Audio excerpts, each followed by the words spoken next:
Okay. Again, as I'll send out, but the learning should be for the Zeich Nishmas, the people that sponsored. Okay, we are up to Daf Yud Amid Beis. Well, bottom line. So we said there's a concept called Pachas Nevela. Pachas Nevela means as follows. There's two ways.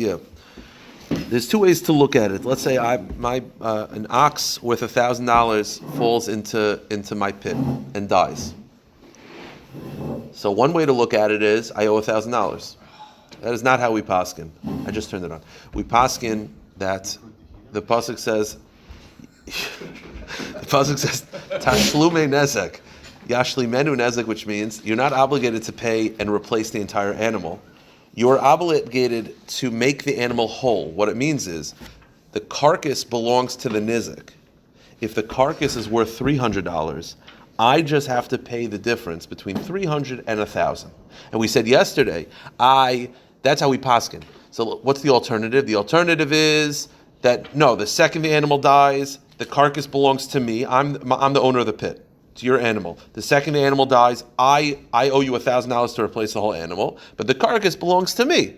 So the question is, what was the difference? Because either the carcass belongs to you and I just have to pay you $700 to replace it, or the carcass belongs to me, but I'll give it to you, and then I'll only pay $700. What's the nafkamina? So the nafkamina is if there's a degradation of value, because if I'm paying it back, then meaning if it belongs to me, the carcass, and I'm using the carcass as payment. So then the halacha would be that it's based on the value that I still owe you $1,000, and if after the court case they give me a psak, let's say the carcass was worth $300 at the time of death, but now it's worth $250, well, I have to pay now $750 because I have to make up for it. But if you believe, which is how we paskin, that it belongs to the nizik, then whatever, I don't have to pay for the carcass. The carcass was never part of the cheshbon. So at the time of death, what was the value of the carcass? $300? I don't care that it's $200 now. It doesn't matter. I only owe you $700. So the Gemara feels that perhaps this shaila of who does the carcass belong to, and am I obligated to pay basically $1,000 or just to make up $300 to $1,000? Am I just obligated to pay $700? Lema pechas nevela tanoi. I think it's a machlokes tanoim. How so? The Tanya im taraf yitaraf yavieue. The pasuk describes that if I'm a shomer chinam and I am negligent, I'm a shomer and I'm negligent, so I'm asked to watch your animal. I'm negligent, and a lion comes and attacks. So the halacha is I have to pay you back. But the pasuk says yavieu aid. Aid is a lashon edus. So what does that mean? Two opinions. The first opinion is yavi edim shenitr v'ba'inus upater. The first opinion is if you want to get out as let's say shomer sacher, you're a paid watchman, you want to not have to pay, bring edim, aid meaning bring edim that it was an onus and you don't have to pay. Right? A shomer sacher is obligated to pay if it's a pshia, but he's not obligated to pay if it's an onus. So if you locked up properly and the lion just jumped over the fence, it's an onus, and then you're pater. Yiviyeu aid means bring aidim, and then you'll be exempt. But we're not focusing on that opinion, because that's universally accepted, that you're not obligated for onus. If you bring aidim, you're exempt. The second opinion is the main point. Abishal oimer, yavi aduda lebezdin. Abishal says, bring the carcass to Bezdin. Why? So let's think outside. What is the pasuk saying by bring the carcass? The answer is Abishal obviously feels who owns the carcass. Meaning, am I obligated? Again, there's two ways to look at it. I have to pay $1,000. If I have to pay $1,000, then why am I bringing the carcass to Bezdin? It doesn't matter. The carcass is just a method of payment. I could pay with the carcass. I could pay with chairs. It doesn't matter. The Torah would not require me to bring the carcass to Bezdin. The answer is, I'm not obligated to pay for the carcass. I'm only obligated to pay for the difference between a live animal and a dead animal, in which case you better bring the carcass to Bezdin, because I don't know how much I'm obligated. Meaning, if I have to replace the entire animal, $1,000, and the method of carcass is just a method of payment, the Torah would not require me to bring the carcass to Bezdin. Also, it won't even help, because you have to know what the animal was worth at the time of death, not necessarily at the time of court case. But the answer is, if I'm not obligated to replace the whole animal, I'm obligated to pay the difference between a dead animal and a live animal. So I don't know how much I'm obligated unless you bring the carcass to Bezdin, evaluate how much it's worth. Okay, it's worth $300. It was worth $1,000. So now I'm obligated to pay $700 in between. That's why the Torah would require me to bring it to Bezdin. It's because you have to ascertain what's the chiyuv. Now that only makes sense if you hold you're only obligated to pay the difference between dead and alive. So the Gemara says, "My lab that must be the machlokes. The mar savar pachas nevel de nizik havu, mar savar de mazik havu." That's possibly the machlokes between Abba Shaul and the Tana Kamma of whether the pasuk is telling me to bring the carcass to Bezdin. If I have to replace the entire animal, then I don't have to bring the carcass to Bezdin. I could maybe if I wanted to, but I'm not obligated to. It doesn't make a difference. But if I'm only obligated to pay the difference between dead and alive, you have to bring the carcass to Bezdin because I don't know how much I'm obligated to pay because I'm not obligated to replace the entire animal. I'm obligated to pay the difference between alive and a dead animal, and I don't know what that is until you bring it to Bezdin. So the Gemara says no. It could be actually, everyone agrees that you're only obligated to pay the difference between dead and alive. So why does one opinion say the pasuk is requiring me to bring the Bezdin when I thought everyone agrees you should bring it to Bezdin? The answer is the pasuk is not, when you see according to the Abba Shaul, when he says bring the carcass to Bezdin, there's two ways to analyze this. The way we were thinking about it till now is the Torah saying, you want to know how much you got to pay? Bring the carcass to Bezdin. The answer is no. Everyone agrees you have to do that. What is the pasuk really saying? It's not saying that you should bring the carcass to Bezdin. It's saying who's obligated to bring it. Meaning, it's my pit.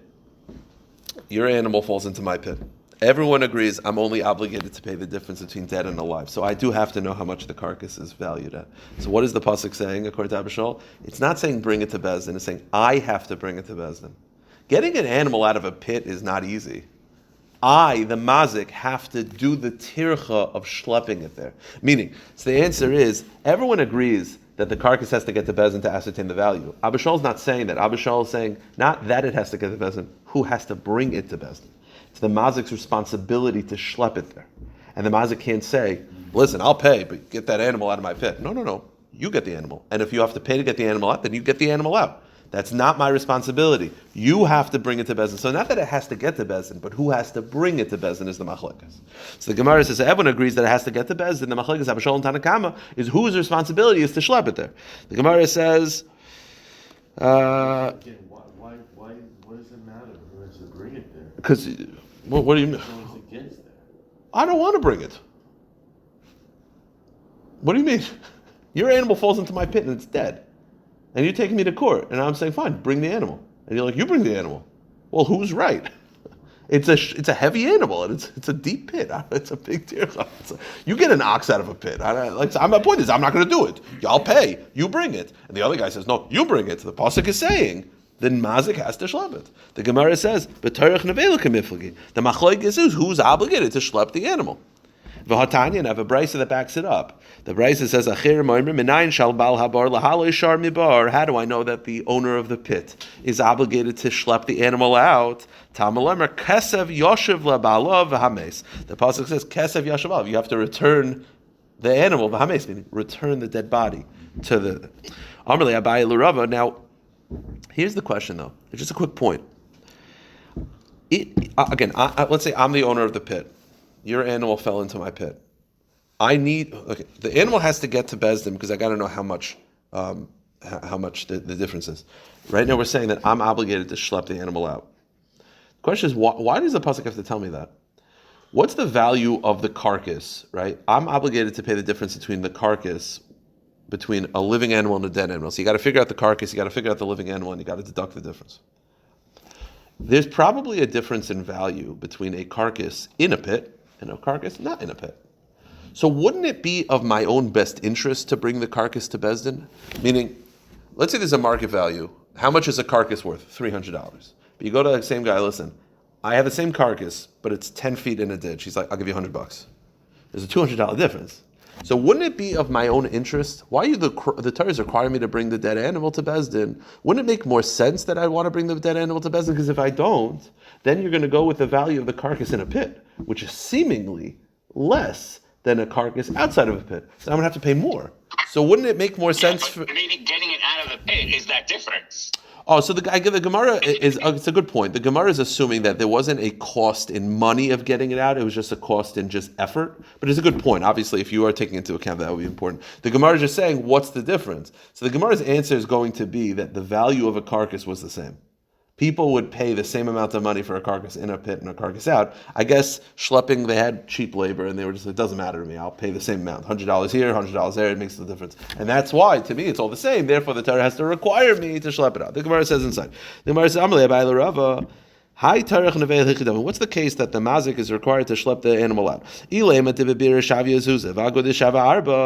the case is in the pit, it's worth $100, but outside the pit, it's $400. Then I should want to schlep it out because then I'm going to have to pay less because then the value of the carcass is more. So Rabbi said the case is it's worth $100 in the pit, it's worth $100 out of the pit. It's the same value. So to me, it's all the same. I'm going to have to pay the same $900 anyway. The Torah is saying I have to schlep it out. So the Gemara says, Mi ika kai gavna. Is there such a thing that the value of the carcass is the same whether it's in a pit or out? And yes, Damri and she. Some people say kashura b'masa b'zuzah, kashura b'dibra b'zuzah. You have a beam in the house, it's worth a zuzah. A beam in the field, it's worth a zuzah. Meaning, what makes a difference? If the guy wants a carcass, he'll pay the same amount of money. He'll go into the pit to get it. Okay. Now, let me just explain. We're going to do one more halacha related to this, and then we're just going to have like 5 or 6 unrelated dinim, just because they were quoted by the same Amor. Now, this concept that we have, that we've been dealing with over the last couple lines, is that I killed the animal. The animal was damaged in my pit, right? $1,000 animal dies in my pit. I would think I have to replace the entire animal. The Torah says no. You only have to pay the difference between a dead animal and a live animal. Now again, as I mentioned yesterday during the daf, that is very beneficial to me. That is a leniency to the mazik. Meaning, if the Torah wanted to punish me, the owner of the pit, they would just say, pay $1,000. But the Torah is not doing that. The Torah is saying, listen, pay the difference. It could be $700. So the Torah is actually being lenient to me. The question is, how far does this leniency go? It definitely goes by damages. What about theft? What if I stole an animal and I returned it and it's, let's say instead of an animal, it's a chair. I stole a chair worth $1,000 and I return it, it's broken. Now the pieces of the chair are worth $300. So do we have the same leniency that you don't have to replace the entire chair, you just have to pay the difference between the pieces and a full chair? That's the question. The question is, does this leniency of shaman, of evaluation, apply to other cases? The Gemara says, Amr Shmuel, Ein shaman loy laganif loy lagazlin el nizakin. We do not apply this leniency to anywhere outside of damages. Theft does not apply this leniency. You steal an animal worth $1,000, and then you cannot return it worth $300. No, you got to pay $1,000. There's no such thing. This is a leniency for hezek. It does not apply to geneva and gezela. V'ani oimer, Shmuel says, though, I would like to add, af l'shoyel.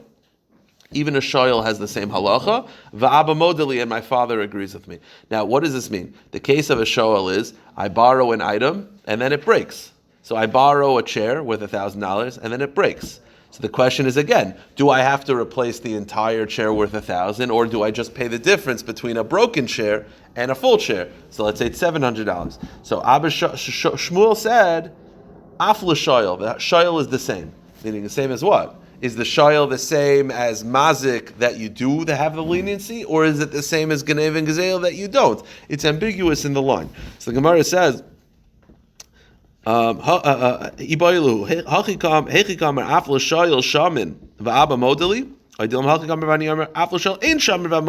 question is, what did he mean by the shoel? Does the shoel? He said this is a heter for nezikin, not for geneva gezela, and shoel is the same. Shoel is the same as what? Is it shoel the same as geneva gezela that we do not apply this leniency, or shoel is the same as hezek that we do? So Tashima, who gathered the shal narga mechavre. There was a guy who borrowed an axe from his friend. Let's say the axe is worth $1,000. While he's using a tavra, it broke. So he has to replace it. Also, lekame de Rav, Amarle zil shlim le nargamalia. Rav said you got to replace the entire axe. He didn't say pay the difference between a broken axe. You see that this heter evaluation does not apply to she'ela. Shmamina ain't shaman. So the Gemara says, no, Adarabba. Look at the end of that story. Midamli Rav Kahana v'Ravasi l'Rav dina hachi v'shasik shmamina shaman. What's your proof? Rav said you have to replace the entire axe. So you see that you have to replace the entire thing. We do not apply this leniency. But look at the end of the story. After Rav said that, Rav Kahana and Ravasi said to him, that's the halacha, and he was quiet. So you see that they questioned whether that's the halacha. So you see that it's not true. You don't have to replace the entire thing. By she'ela, we do apply the heter of shaman That's the halacha. Okay, now Itmar Amar Ula Amar Rav Elazar Shaman Leganif Legazlin, Rav Papi Amar Ein Shaman V'Hilchasa Ein Sham. That's the machlokas Lo Leganif Lo Legazlin. Aval Shoel Shaman K'derav Kana Ravasi. We do evaluate for she'ela. Okay, now that we mentioned Ula Amar Rav Elazar, we're going to mention 4 halachas from Ula Amar Rav Elazar that are not related. Let me just explain one quick point before you do the next Gemara. This does not apply anymore, but in the times of the Beis HaMikdash, when a woman gave birth, she became tameh for a certain amount of time, and then automatically tahor for a certain amount of time. So for a boy, she was tameh for 7 days, and for a girl, she was tameh for 14 days. Then they started the days of tahara, culminating with bringing a carbon. Okay, so you got to know, obviously, starting. That's very important to know when the count starts, because two points, by the way. It's very important because it starts, everything's tameh, and then also it's a leniency on the back end. Meaning, the good thing to remember is starting the count early is on the one hand a stringency, because it means that you're going to be machmer in the beginning, because now everything in tameh, like let's say there's like a shaila, does the count start on Monday or Tuesday? So if you say, well, start Monday, that's on the one hand a big stringency, because that means that everything on Monday is going to be tameh, but actually is a leniency on the back end, because then it starts the days of tahara earlier. So the halacha was, let's say a woman gives miscarries, and the shilya, the shilya is a placenta, the sac. What do you call it? The sac. The placenta comes out. The halacha is, we assume that she gave birth, even if there's no body in it. We assume that it became liquefied, God forbid, and therefore she's tameh. Okay, it's called the shilya. If she miscarries, then she's also tameh. Now we're not sure boy or girl, so we're going to give the stringency. We're going to treat it as if she gave birth to a girl, which has more days of tumah. The halach is like this: Itmar Amar Ulam Rav Elazar. I'm sorry. Amar Ulam Rav Elazar. Shilya sheyatza miktsasa b'yom rishon and miktsasa b'yom sheni. Let's say you have a woman that part of the placenta left her body on Sunday, but she only fully left her body on Monday. So it started on Sunday, and then it didn't fully remove until Monday. So it was only part of the shilya, part of the placenta. Right? It's like the translated placenta. That's how they translate it. Just want to make sure I'm not using amniotic sac. Is that a placenta? I think it's a placenta. Okay, I think it's a placenta. Yeah. So this shilya, I'll just call it a shilya. So this shilya, part of it left the body on Sunday, but it fully left on Monday. So the question is, when did she have a state of tumah? So the Gemara says it left on Sunday, but it fully was done on Monday. Moinin la min harishon. We are machmer that she officially becomes tameh on Sunday, meaning we assume ein shilya b'loy vlad.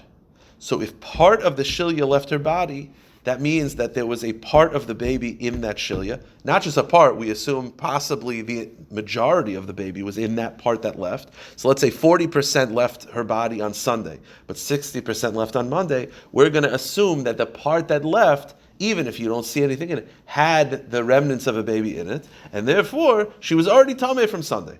Now that means that's a leniency on the back end. Now that's a little strange. You want to be machmer, I get it. You want to say that she began to give birth on Sunday, that's going to create a very nice stringency. Understood. Then she'll become that everything on Sunday is tameh. But it's a leniency on the back end, because then she's tahar a day earlier. So the Gemara says, Moinin la min harishon. So Amalei Rabbi, my daitach. Well, I don't understand. What's your reasoning? L'chumra. You want to be machmer. Chumra asi de kulu, but it's a chumra it's a kula on the back end to commit tyrus lamirisha, because then she's tahar a day earlier. So Ella Amarava, Rabbi says no. Lochush lo chayshes mimloy mamne l'sheni. No. We're going to be machmer on both ends. Meaning, we're going to be machmer that on Sunday she gave birth. That means that on Sunday everything she touches is tameh. But we're only going to start the count on Monday. So we're going to be machmer on both ends. Okay.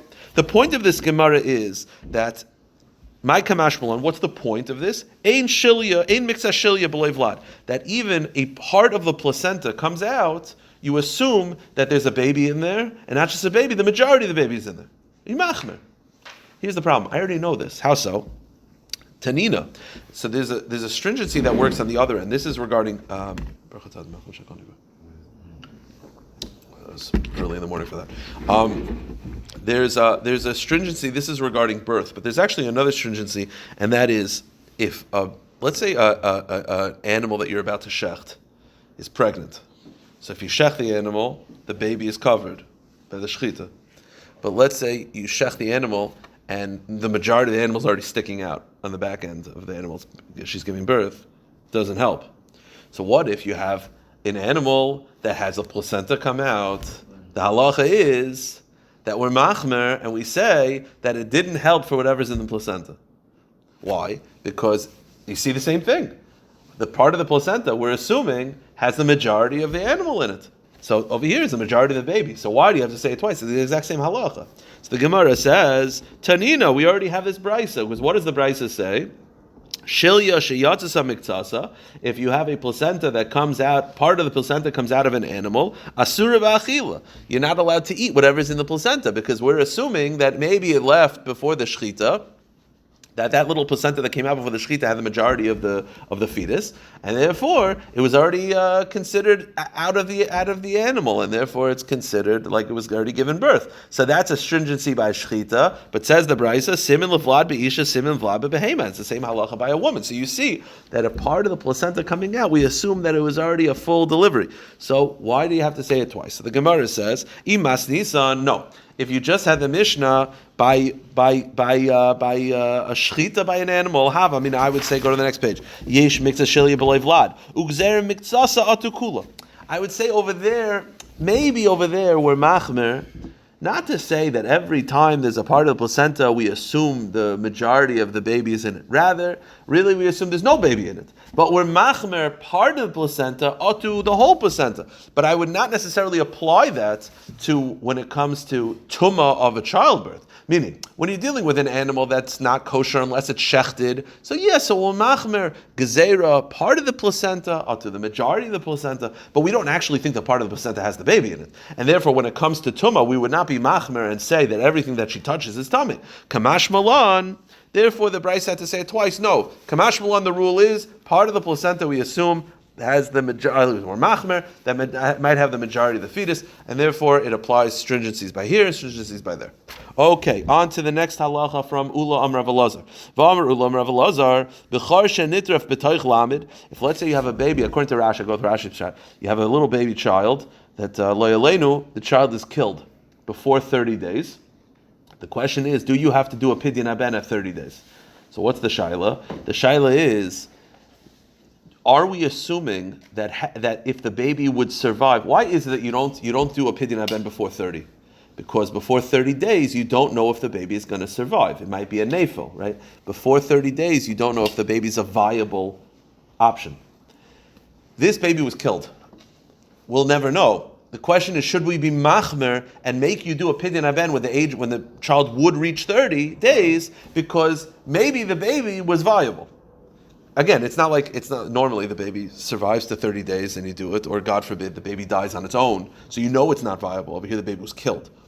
So the Gemara says, I'm sorry, I don't understand something. Why would you do a pidyon after it's not alive anymore? Because the truth is a baby. Because the truth is a baby. What's the pidyon for? What's the whole? There's a mitzvah. There's a mitzvah to be paid the ben. The truth is, after 2 days, you should be paid to the ben. We just wait for 30 days because that's when the baby is viable. But even if the baby didn't survive, there's a purpose of doing it. It's a mitzvah that the parents had. There are certain things that we do, even posthumously. So this would be one of them. So that's the question. So the Gemara says, there is no pidyon haben. Meaning, we don't think that maybe the baby would survive. The answer is no. There is no pidyon haben until the baby is 30 days. The pasuk says you have to do a pidyon haben. You might think they have to do a pidyon haben if the baby's killed. The pasuk says saying no, you don't always do it. And this is an example where you do not do pidyon haben. On to the next halacha. Amr Ula Amr Rav Elazar. Amr Ula Amr Rav Elazar. Behema gasa. We know that there's different ways to be kaina. There's smaller animals and bigger animals. Now, smaller animals are kaina with meshicha. The question is, how are you kaina an ox, a big animal? Big animals don't dragging. It doesn't really work somewhere. So says Ramuvalazer behema gasa nikas meshicha. You could be kaina behema gasa by pulling it. But isn't there a mission in Kedushin that said b'mesira that you don't do it by pulling it, you do it by having the animal move on your own? Mesira means mesira. Masira means that Masira means that the animal is led. So the Gemara says, Hu da Amar ki haytana. He follows the other Tana, meaning that Ulam Rav Elazar says that it's kainu with Mashicha is not following the Mishnah in Kedushin. He follows the other Tana. The Tanya Chacham Mezuzum Mashicha. Chacham say both small animals and big animals be kainu with Mashicha.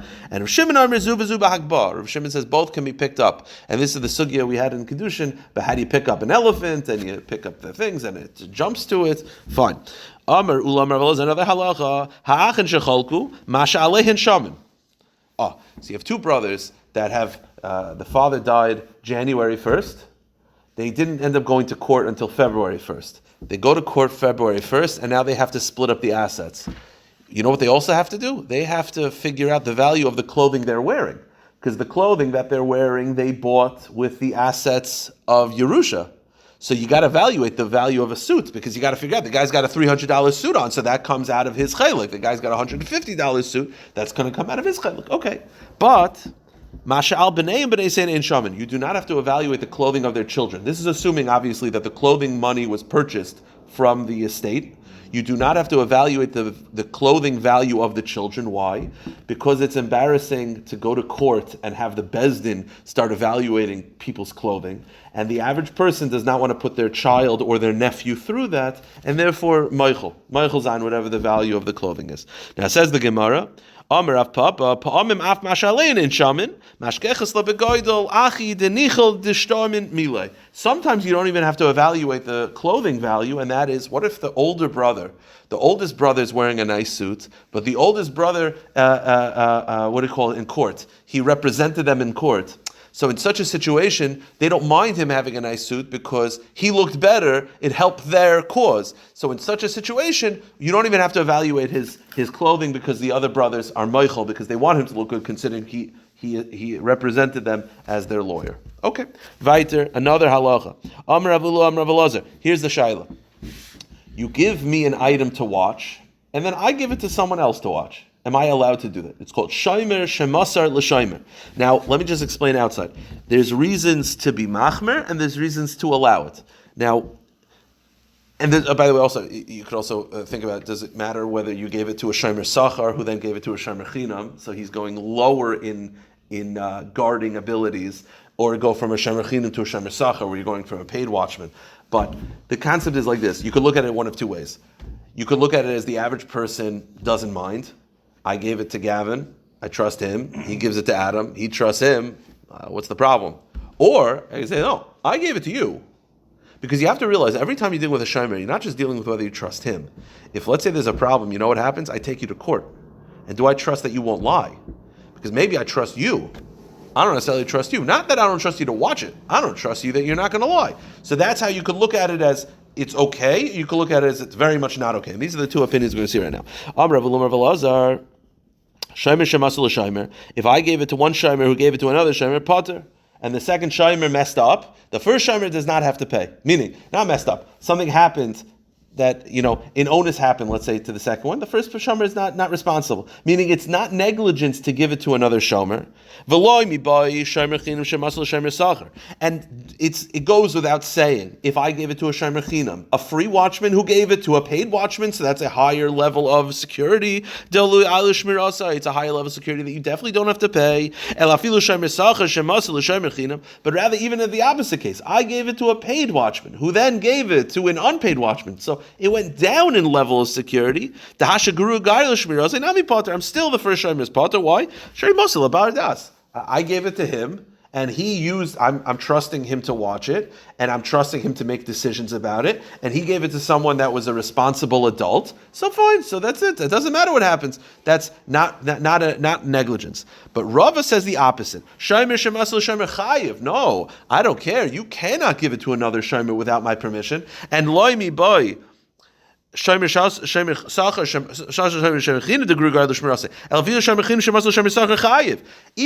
gave it to an unpaid watchman who gave it to a paid watchman, so it's going higher level security, I feel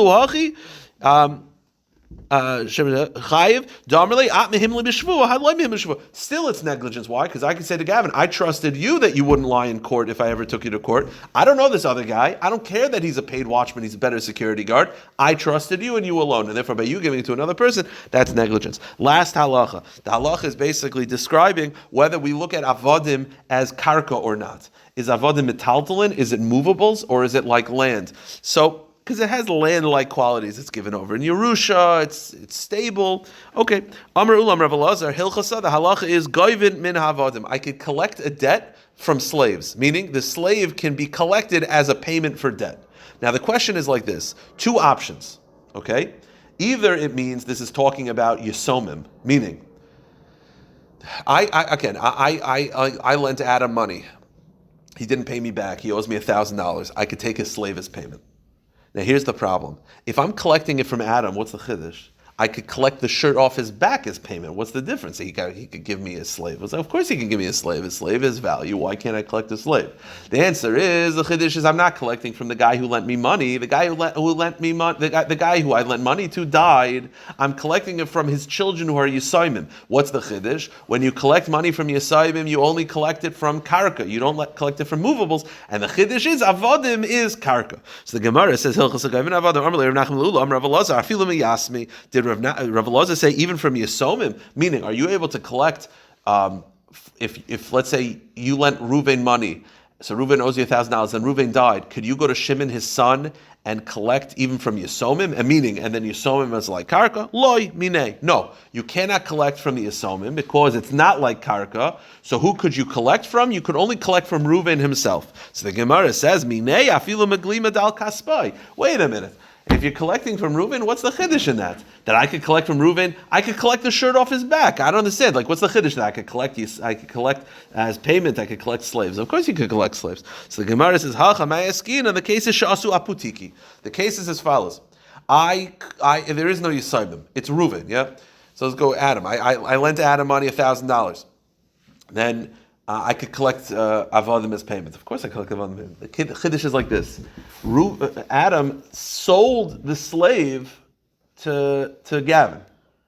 Now we know that there's a concept by property that property is encumbered, that you could collect undue property. I can undo the sale to collect it. I can't do that with a guitar. I can't do that with movables. The chiddush is I'm allowed to do that with Yisayim, with avodim if he did what's called an aputiki. An aputiki is what basically the guy says. It's basically making a lien. It's basically saying like this: Menashe owes me $1,000, and then Menashe says, "Listen, I don't want you to pay for it. I want you to collect this. This is yours." Meaning it's aputike, meaning it's basically saying there's a lien on this item. This item belongs to you. You collect it whenever you want. If you then were to sell it, you could undo it, even though it's movables. So the chiddush is that avodim are movables. So what's the chiddush that I could collect it from Reuven? The case is where Reuven sold it to Shimon. You could undo the sale to do that, which you cannot do by other movables, by the way. So the chiddush, what's the difference between avodim and a guitar? I can't do it with a guitar because it's a movable. Even if it's sold, there's no encumbered property on movables. But avodim there is. So the Gemara says, Umachru ba'adam rava asa avadai patiki, umachru ba'alchayiv gaiv heimanu. Shara patikum in gaiv heimanu. You can't do this by an ox, but you could do it by a slave. What's the difference? My time islay kala, lesle kala. The reason is, whenever you buy something, taking property from an encumbered property is very damaging to the second purchaser, right? You buy land, and then there's a lien on the property. That's a big headache to you. The difference is, you knew about it. You could check the files, so you took a risk. Slaves, there's more talk about, meaning people talk about slaves a little bit more. So if I put an encumbered aputiki, which is basically I'm making the slave encumbered property, you'll know about it. So if you buy it, you know you're taking a risk. In ox, no one will ever find out. Slaves, there's more knowledge about the background of them and liens on them. So by the way, just end off with this. So right now we're saying that you cannot collect avodim from Yisomim, you could, because it's not land, you could only collect it from the person himself, and the chiddush is, you could collect it even if it's encumbered, you could undo a sale. Lebasa denafik, but after he left the room, after Nachman left the room, Amru Ula actually said, Hachi Amar Rav Elazar, Afilu miyasmi. He said, actually, it's not true. You could collect it even from Yisomim, meaning avodim are karka, and you could collect it from Yisomim. Tomorrow we'll review this last point. We'll stop here.